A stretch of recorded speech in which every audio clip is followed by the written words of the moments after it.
लेकिन उससे जवानी वापस नहीं आने वाली।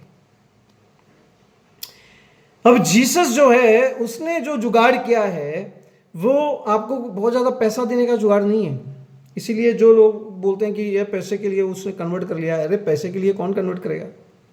अब मैं तो मारवाड़ी हूँ, मेरे पिताजी के पास उस समय अच्छे मतलब ठीक ठाक पैसे थे, अभी थोड़े उनको तकलीफ आ रही है, लेकिन अगर मैं इसी समाज में रहता और मतलब वैसे एक तरह से तो मैं मारवाड़ी हूँ, लेकिन फिर भी अगर मैं उस धर्म के हिसाब से ही चलता तो आज मेरे पिताजी की जो दुकान है और जो कुछ भी है वो सब मेरे नाम में होता। वो अब मेरे भाई के नाम पे, मेरे छोटे भाई के नाम पे। मेरे को कुछ नहीं मिला, मैं तो गरीब हो गया। अभी मेरे पास रोटी तो है लेकिन गाड़ी नहीं है, बंगला नहीं है। और मेरी बीवी भी नहीं है। बीवी को भी मतलब पैसों से ज़्यादा प्रेम था लगता है मुझे, उन्होंने भी छोड़ दिया हमको। बेटी को भी ले गई वो, मैं तो एकदम अकेला हो गया। लेकिन तब भी ये जो समझ है कि पैसे से मेरी वैल्यू नहीं मुझे समझनी चाहिए, वो कभी नहीं गई। और तब भी मुझे ये मालूम है और था और रहेगा कि जब मैं मरूंगा उस समय ये कोई पैसा या ये कोई व्यक्ति मेरी सहायता नहीं कर सकेंगे, और ये कोई भी मुझे अनंत जीवन नहीं दे सकते। कितना भी पैसा मेरे पास हो, मैं एज को, बीमारी को, शरीर के सड़ने को, मृत्यु को नहीं रोक सकता। और अगर कोई मुझे वादा दे और ये कहे कि मैंने ऐसा सॉल्यूशन निकाला है कि तुम कभी मरोगे ही नहीं, तुम्हें कभी बीमारी नहीं होगी, तुम हमेशा जवान रहोगे, तो मैं उसमें क्यों नहीं भरोसा करूंगा, क्यों नहीं विश्वास करूंगा। वो सबसे क्या बोलते हैं, अगर ऐसा भी लगे मुझे कि क्या ये हो सकता है, तो भी वो मेरे लिए क्या बोलते हैं इतना एक ऐसा अनअचीवेबल फीट है कि उसके लिए मैं सब कुछ कुर्बान करने को तैयार हो जाऊंगा। अगर मैंने वास्तव में देख लिया कि किसी ने मृत्यु को, सड़न को, सबको जीत लिया है और वो शरीर के साथ मेरे सामने आके खड़ा हो गया और मुझे कहता है कि तुम अगर विश्वास करोगे तो तुमको भी ऐसा शरीर मिलेगा, मैं जा रहा हूं, वापस आऊंगा, तो मैं उसमें कितना भरोसा करूंगा। ये जो 500 लोग थे उन्होंने इतना भरोसा किया कि वो मरने के लिए तैयार हो गए, उन्होंने मृत्यु कबूल कर ली। उन्हें कहा कि हम विश्वास नहीं त्याग सकते जीसस में, क्योंकि विश्वास त्याग दे बहुत बड़ा नुकसान हो जाएगा हमारा। जो मिरास हमें परमेश्वर देने वाला है वो चली जाएगी। जो शरीर हमें परमेश्वर अंत में देने वाला है, जिसमें हम जिएंगे हजारों साल परमेश्वर के साथ, ऐसे एक संसार में जो जीसस बनाएगा, जिसमें जीसस का राज होगा, जिसमें अहिंसा होगी, प्रेम होगा, उसमें हम जीना चाहते हैं। ऐसे शरीरों के साथ जो कभी भी नहीं मरेंगे, कभी भी नहीं सड़ेंगे। उनके लिए यह हकीकत थी। इसलिए वो लोग जो हैं उन्होंने अपना विश्वास छोड़ने से मृत्यु को कबूल करना ठीक समझा। उन्होंने कभी भी हिंसा नहीं की। अगर उन्होंने हिंसा की होती तो हम समझ सकते हैं कि वो कोई धर्म फैलाना चाहते थे, किसी को राजा ठहराना चाहते थे, बल्कि उन्होंने परमेश्वर का पूरा भरोसा किया, परमेश्वर के आने का, जीसस के आने का इंतज़ार किया और उसके हिसाब से दूसरों की सेवा की, अच्छाई की, सच्चाई से जिए। और इस प्रकार से उनका जो जीवन है पूरा का पूरा बदल गया। और वो एक सोसाइटी जो है वो ऐसी फॉर्म हो गई कि पैसे की उनको कोई कमी ही नहीं थी। कैसे?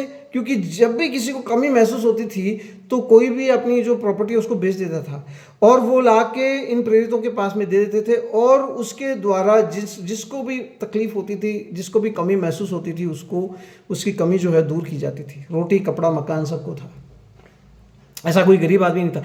इस प्रकार का उनका जीवन जो है, ये 500 लोग मैंने बताया।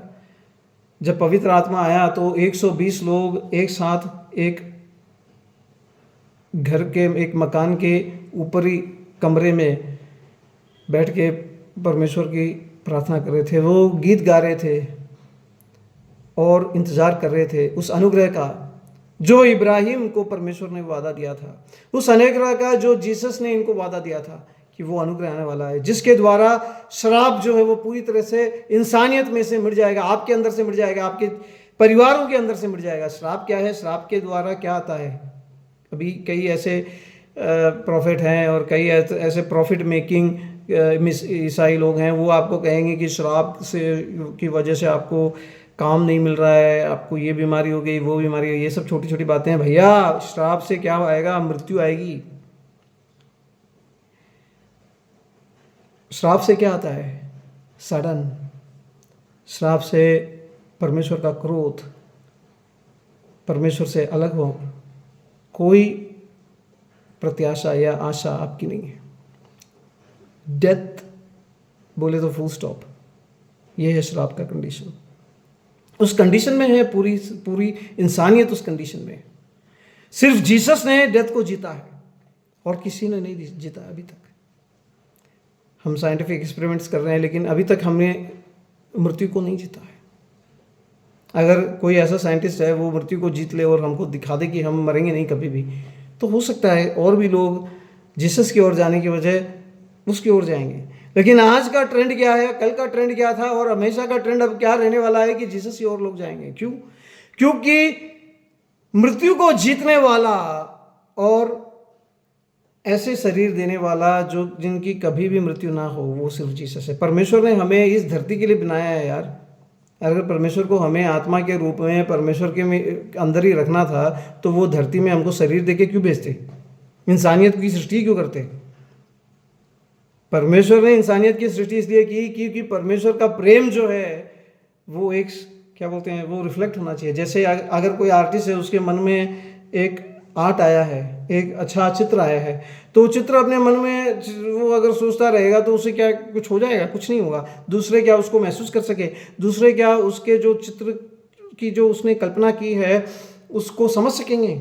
उसके साथ शामिल हो सकते हैं? नहीं।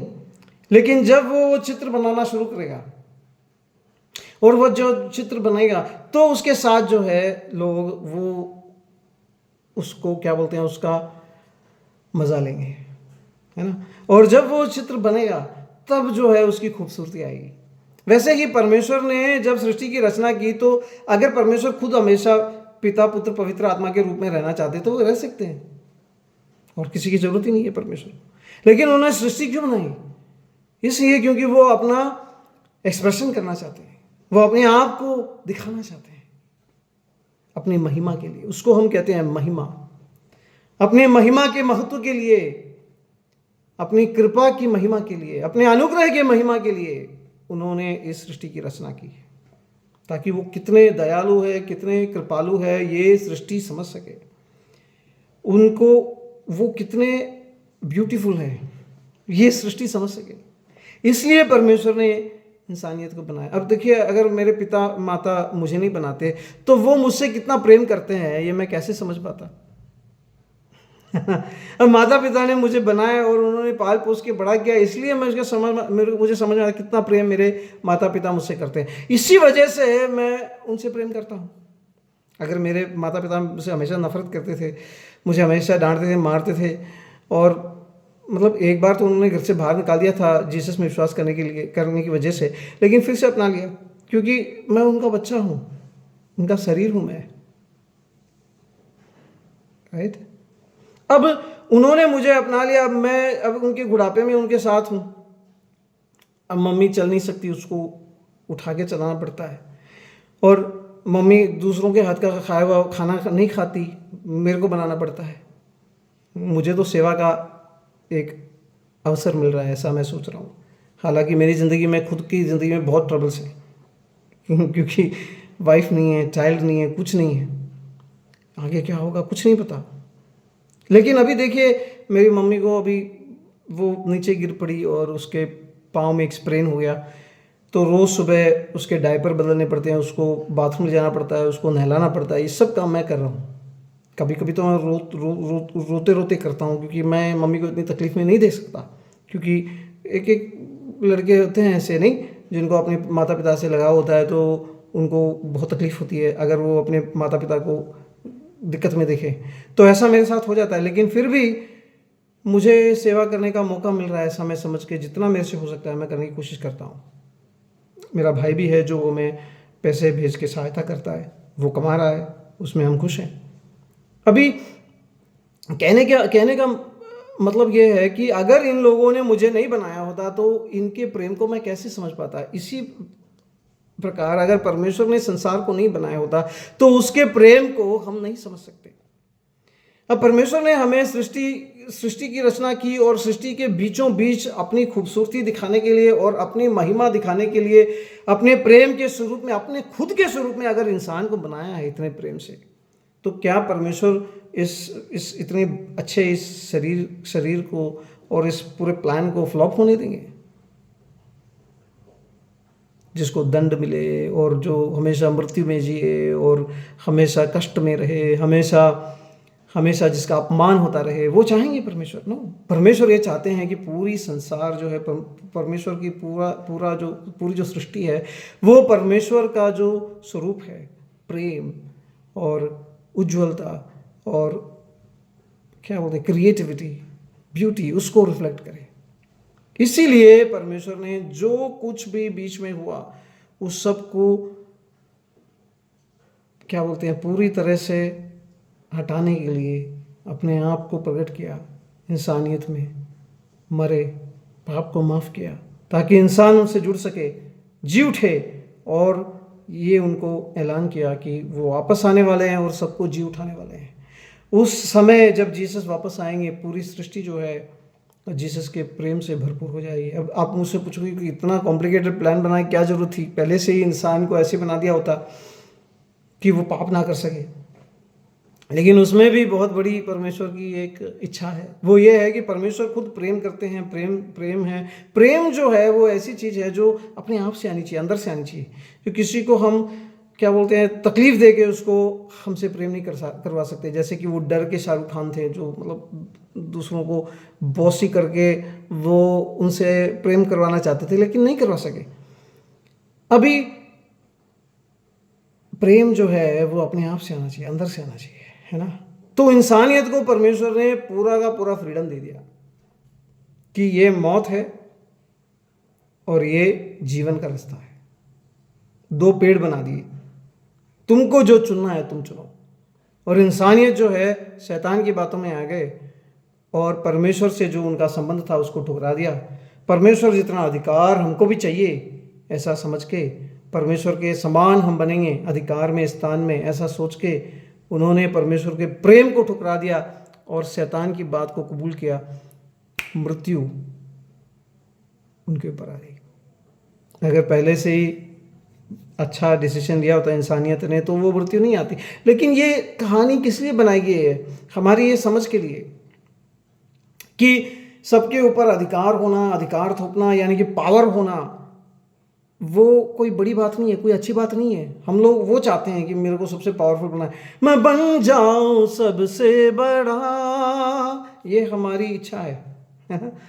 लेकिन परमेश्वर क्या चाहते हैं कि हम सबकी सेवा करें, हम सबकी भलाई चाहें।